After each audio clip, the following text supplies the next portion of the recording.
చెప్పాలనుకుంటున్నాడో ఇశ్రాయేలు ప్రజలకి, ఆ ఇశ్రాయేలు ప్రజలకి మాట్లాడాలనుకున్న ప్రతిసారి సమూయేలుతో మాట్లాడుతున్నాడు, సమూయేలు వెళ్ళి ప్రజలతో మాట్లాడుతున్నాడు.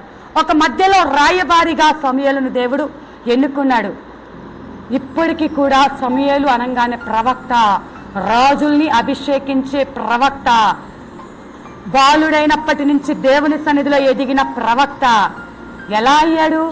తల్లి ఆనాడు దేవుని సన్నిధిలో బహుదుఃఖముతో దేవుని సన్నిధిలో కాచిన కన్నీరు, ఆ తీర్మానం, అదే ప్రతిష్ఠిత, అదే నిబంధన.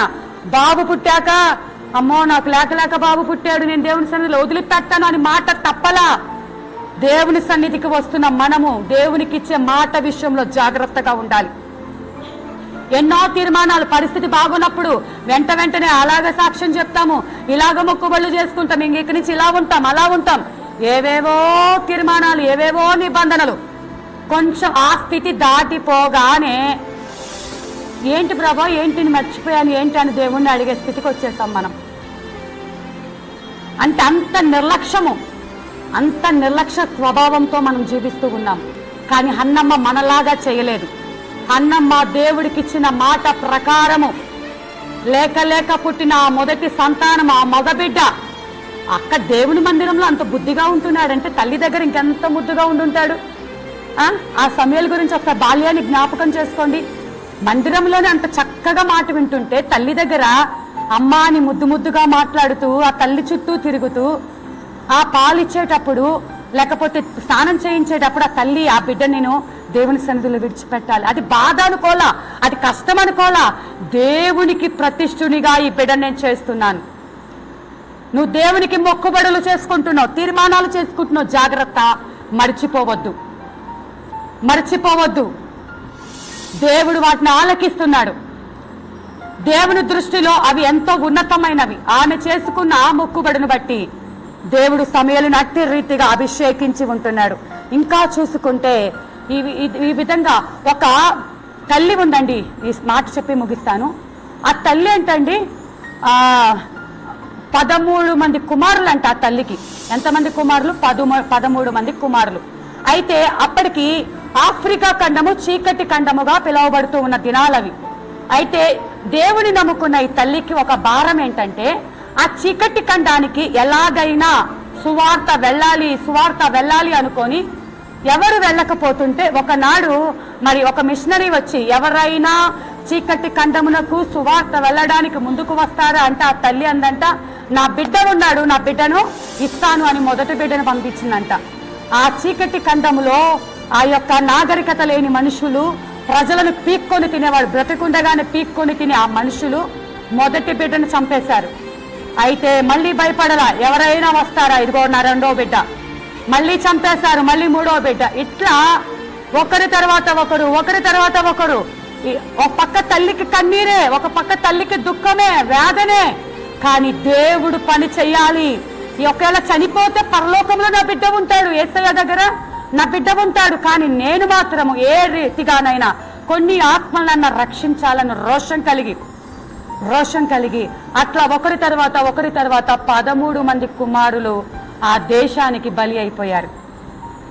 ఆ దేశానికి బలి అయిపోతే ఆ యొక్క మిషనరీ వచ్చమ్మా, నన్ను క్షమిస్తావా, నా వల్లే కదా ఇలా జరిగింది, నా వల్లనే కదా, కనీసం మరి ఈ వృద్ధాప్య వయసులో నీకు సహకారంగా ఒక్క బిడ్డన్న ఉంటే కనీసం నీకు తోడుగా ఉండేవారు. నేను మిషనరీగా ఆ దేశానికి తీసుకెళ్లి నీ బిడ్డలు చనిపోయారని ఆ యొక్క మిషనరీ సేవకుడే బాధపడి కన్నీరు కారుస్తుంటే ఆ తల్లంటుంది, నేను కన్నీరు కారుస్తున్నానయ్యా, నేను బాగా బాధపడుతున్నా, దుఃఖపడుతున్నా, కానీ చనిపోయిన నా కుమారుల కోసం కాదు, నాకు ఇంకొక 14వ బిడ్డ ఉంటే నేను దేవునికి ఇవ్వలేకపోయానే, నన్ను తీసుకెళ్తావా మిషనరీగా, నేను వస్తా, నేను అక్కడ ప్రకటిస్తా దేవుని ప్రేమను. ఎంత భక్తి చేస్తున్నారు. నిజముగా జరిగిన సంగతి అండి, కల్పిత కథ కాదు. ఆ తల్లిలో ఉన్న భారము, దావీదు అంతటి వాడే తన కుమారుడైన అబ్షలోము తనను చంపాలని చూస్తున్నప్పటికీ అబ్షలోము చనిపోతే అయ్యో నా పుత్రుడా, నీ బదులు చనిపోయినా పోయేదని దావీదు అంతటి వాడే దుఃఖముతో కన్నీరు కార్చాడు కదా. కానీ ఈ తల్లి ఏమో నా బిడ్డలు దేవుని దగ్గర ఉన్నారన్న ఒక విశ్వాసం. ఈ భూమి మీద చనిపోయినా తిరిగి వారు సజీవులుగా నిత్య జీవముతో యేసయ్యతో పాటు ఉంటారని ఒక సంతోషం, ఆ యొక్క విశ్వాసముతో ఆ తల్లికున్న నిరీక్షణ అది, నిజమైన భక్తి అది. చిన్న చిన్న వాటి కోసం ఐహిక విచారములతో, ఉద్యోగం, పెళ్లి, రోగము, సమస్య తీరలేదు, మేము అనుకున్నది జరగలేదు, మేము అనుకున్నది జరిగితేనే దేవుని మందిరానికి వస్తాం. ఇలా అనేకమైన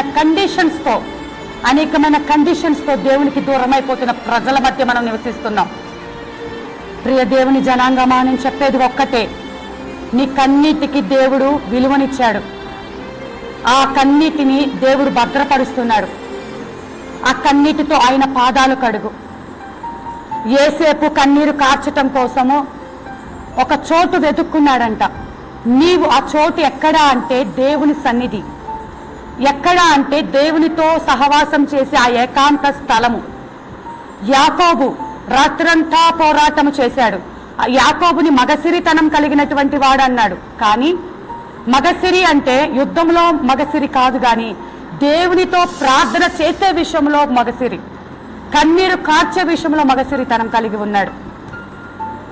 అందుకే ఆ యొక్క రోషం కలిగి మనము జీవించాలి. తల్లిలాగా తన 13 మంది కుమారులను అర్పించిన ఇంకో కుమారుడు ఉంటే నేను దేవునికి సేవకి ఇచ్చేవాడిని అనుకున్న ఆ తల్లికున్న రోషములో కనీసం 0.5% కొంచెమన్నా మనలో ఉంటే ఈ భూ సంబంధమైన వాటి కోసం కాక ఆత్మ సంబంధమైన వాటి కోసం సిద్ధపాటు కలిగి ఎట్టి విధము చేతనైనను మేము నిర్విచారంగా ఉండటానికి వీల్లేదు, స్వకాసక్తిగా ఉండటానికి వీల్లేదు, ఏమి పట్టనట్టు ఉండటానికి వీల్లేదు. మాలో ఒక భారం రావాలి, మాలో ఒక దుఃఖం రావాలి. సమయం లేదు, తొందరపడాలి. మా చేతికి వచ్చిన పంట నాశనం అయిపోతుంది. మా పిల్లల్ని దుష్టుడు మింగేస్తున్నాడు, శత్రువు నాశనము చేస్తున్నాడు. ఎటు నుంచి ఏ అపాయము వస్తుందో తెలియదు, ఎక్కడో జరుగుతుంది అనుకుంటున్నాం టీవీలో న్యూస్ చూసినప్పుడు. కానీ అవి మన దాకా వచ్చేంత వరకు నిశ్చింతగా నిర్లక్ష్యంగా ఉంటున్నారు. మనకి కాదులే, ఎక్కడో జరిగిందిలే అనుకుంటూనే ఉంటున్నా, ఈ లోపల మన దాకా రానే వస్తుంది. నేనైతే అలాగే అనుకున్నానండి. కరోనా వచ్చినప్పుడు ఫస్ట్ చైనాలో వచ్చింది. నేను షాప్లో కూర్చొని అన్ని న్యూస్లు అవే చూస్తూ ఉండేదాన్ని, సెల్లులో చూస్తూ ఉన్నప్పుడు చైనాలో వచ్చిందిలే, మన దాకా ఎందుకు వచ్చింది అనుకుంటూ ఉన్నా. నిజముగా అలాగే అనుకున్నా. రానే వచ్చింది, అక్కడికి వచ్చింది అనుకుంటూ మన చుట్టూనే, మన ఇంటిలోకే ఎంతో మందిని తీసుకొని పోయింది. అలాంటివి ఎన్నో రాబోతున్నాయి. జాగ్రత్త, నిశ్చింతగా ఉండటానికి వీల్లేదు, తొందరపడాలి. దేవుని శక్తితో నింపబడాలి, ఆయన కాపుదల కావాలి, ఆయన రెక్కల క్రిందకి రావాలి, కన్నీటితో ఆయన పాదాలు పట్టుకోవాలి. దేవునికే మహారోదన, కన్నీటితో మహారోదనంతో తండ్రైన దేవునికి ప్రార్థన చేస్తే నువ్వింకెంత ప్రార్థన చేయాలి. లోకంలో చెప్పే మాయ మాటలకు నువ్వు మోసపోవద్దు. నువ్వు ఏడవలసిన పని లేదు, నువ్వు కన్నీరు కాల్చాల్సిన పని లేదు, నువ్వు ఉపవాసం ఉండాల్సిన పని లేదు. దేవుడు నీ కోసం అన్ని చేసేసాడు, నువ్వు హ్యాపీగా ఉందని చెప్తున్నారు బోధ. దేవుడు నీ కోసం అన్ని చేసేసాడు, నీ ఇష్టం వచ్చినట్టు ఉండు, నువ్వేం తప్పు చేసిన దేవుడు క్షమించయ్యా అంటే క్షమించేస్తాడు అనే అబద్ధపు బోధలో సంఘాలు విచ్ఛిన్నమైపోతున్నాయి. జాగ్రత్త, దేవుడి రాత్రి కాలంలో మాట్లాడుతున్నాడు. స్థిరమైన విశ్వాసంతో కన్నీటి ప్రార్థనతో ఆయన రాకడకు సిద్ధపాటు కలిగి మనతో పాటు కొంతమందిని సిద్ధపడుద్దాం. అట్టి కృప దేవాది దేవుడు మనందరికీ అనుగ్రహించును గాక.